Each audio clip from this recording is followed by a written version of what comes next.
I never thought much about sleepwalking. My brother used to do it as a kid, wander into the kitchen, open cabinets, mutter nonsense, then go back to bed. It was harmless.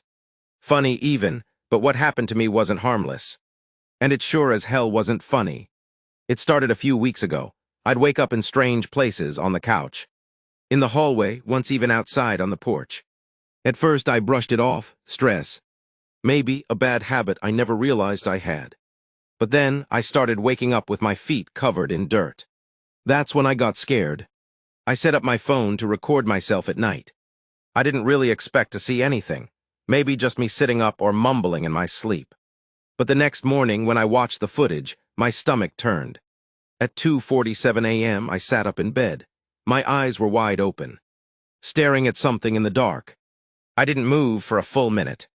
Then I swung my legs over the side of the bed and stood up in one quick, unnatural motion. I turned my head toward the camera. My lips curled into a grin, but it wasn't my grin. It was stretched too wide. My teeth bared like I was mimicking a smile, but didn't know how it was supposed to look. Then, without breaking eye contact, I lifted a hand and pointed at the camera.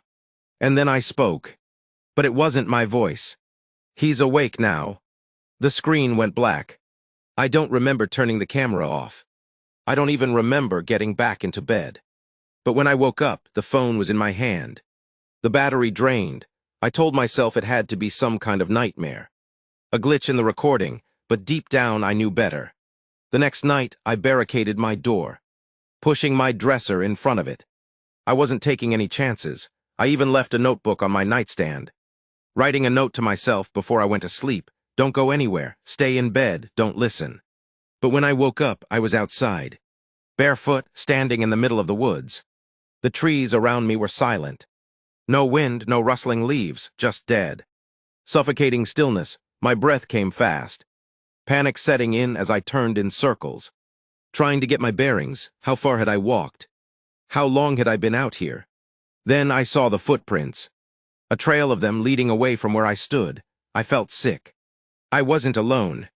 And then I heard something, a whisper right behind me. "He's still awake."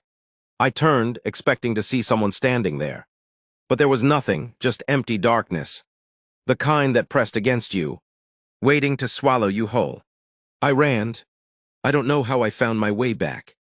But when I finally saw my house through the trees, I nearly collapsed from relief. My hands shook as I fumbled with the door. Locking it behind me, I ran to my room, expecting my barricade to be shoved aside. But the dresser was still in place. The door was still locked. I had never left through the door. That's when I noticed my window. It was open.